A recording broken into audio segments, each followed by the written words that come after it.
Canada curious? This is the Yes We Canada podcast, the progressive's guide to getting the fuck out. This episode is called Who Opened for MOTUS? Now, there are some who wonder, how did we get here? What did we do to deserve him? They are pained. They are hurt. They do not understand. Woe the people. I'm Matt Zimble. It's so existential of you. And I'm Mio Edelman. Now, there's a lot of people who think that Trump's opening act was Sarah Palin. Yeah. Nah, I don't buy that. Oh, I think so. No. Like most Manhattanites, Trump couldn't field dress a moose if his life depended on it. Field dress a moose. Yeah. Okay. Have you ever field dressed a moose? Listen, Sarah could butcher a moose, no problem. And she could see Russia from her house. And while Trump can't exactly see Russia from his house, apparently he sees a lot of Russians at his house. Where I could stand in the middle of Fifth Avenue and shoot somebody and I wouldn't lose any voters, okay? It's like incredible.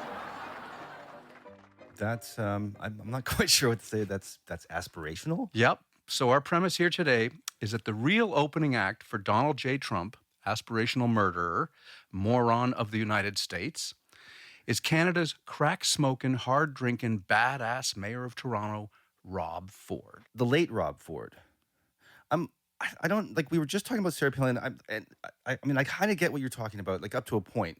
Conservative, partier, rich white dude, man of the people, sort of unconventional shit disturber. Ford had all of that going on, not to mention the crack and the 40 ounces. But where's the sex scandals, the payoffs to strippers, all that good stuff at the intersection of democracy and pornography? Which brings us precisely to the Scum Scrum. On the morning of November 14th, 2013, Mayor Rob Ford made live broadcast history. You see, the mayor had been accused of sexually harassing one of the women who worked in his office. Apparently, his worship told her that he wanted to, I want you to make sure that your children are away from the podcast. You've been warned. We're good? Mm-hmm. The mayor was accused of telling an employee that he wanted to eat her pussy. An employee? Yeah. A female employee? I think those would be the only kinds that come with that kind of equipment. Okay, but wait a second. This sounds like the Access Hollywood tape. Oh, no. This was not the Access Hollywood tape. This was not some hot mic. This was a press conference. Shall we roll the tape and hear the worship in his own words? Oh, and the last thing was Olivia Gondak. It says that I wanted to eat her pussy. Olivia Gondak. I've never said that in my life to her. I would never do that. I'm happily married. I've got more than enough to eat at home. I think we need to roll that clip again. I wanted to eat her pussy. Whoa, big guy, we're live here, man. And I thought conservative politicians were supposed to embrace family values. Well, there kind of are family values if you think about it. What do you mean? Well, you could argue that his response spoke of a happy marriage, yes, a home, eating, and not straying in one sentence. Like in a live-to-air scrum, it's like it's like an expression of love. That's good spin. What? Have you ever spun for a politician before? Because you should think about that as a potential career.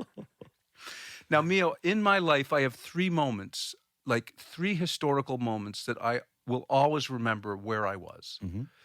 The first one was, I think I was 6 or something when JFK was killed. Mm-hmm. From Dallas, Texas, the flash, apparently official, President Kennedy died at 1 p.m. Central Standard Time, 2 o'clock Eastern Standard Time, some 38 minutes ago. The second one was I was parked in front of a Bill-Doll. I was trying to renovate, actually destroy my kitchen, when they found out that Ben Johnson had tested positive for steroids. Mm-hmm. Ben Johnson of Canada has been caught taking drugs and is expected to be stripped of his 100 meters gold medal, according to International Olympic Committee sources. The urine sample of Ben Johnson was found to contain the metabolites of a banned substance, namely stanozolol. It's an anabolic steroid. The IOC Medical Commission... It's confirmed Ben Johnson has taken steroids. He's stripped of his gold medal, he's out of the games, out of career, home in shame.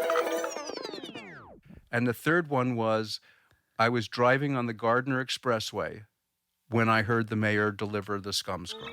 I'm happily married. I've got more than enough to eat at home. God damn it. I get your point. I get your point that Rob Ford might have, I don't know, at least indirectly inspired or foreshadowed at least some of the stuff we're seeing today. But I still need you to close the loop for me. I'm not exactly sure where I don't know where we're going to end up here. Okay, well, look, first of all, Rob Ford was rich. I mean, he wasn't Trump rich, but he was rich. And he was considering himself a man of the people.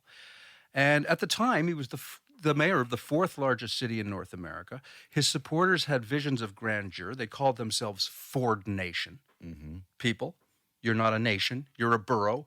You're a burg. You're a wannabe metropolis. Make Toronto great for once is what I say.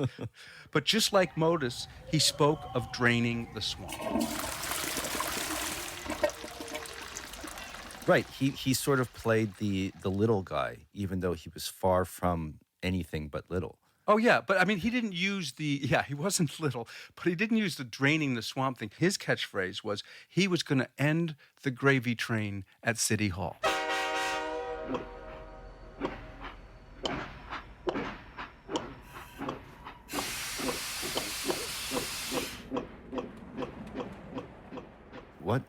What was that? That was a gravy train. Oh my God. Okay.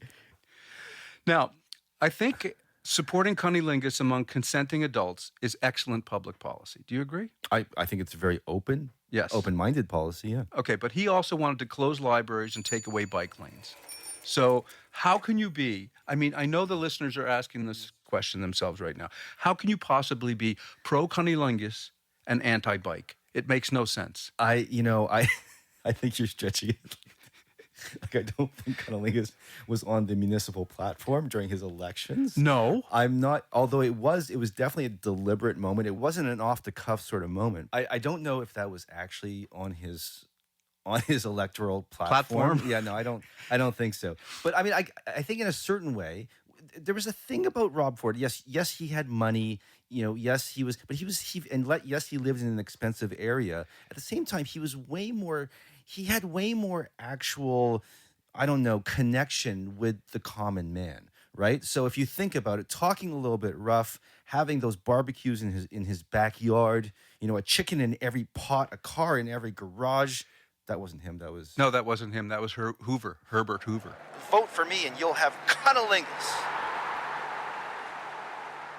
That sounds like a good platform, though. I wonder if he took in the woman's vote with that one. One would hope. Now, he wasn't progressive, but he was entertaining, as long as you could keep the young'uns away from the TV. Daddy, why is the mayor eating a pussy? Go ask your mother. This will not be on the test. We're back next week. Oh, my God. With something you can actually listen to with your kids. God bless America. I'm not sure what to say. You're supposed to say, long live the Queen. Long live the Queen.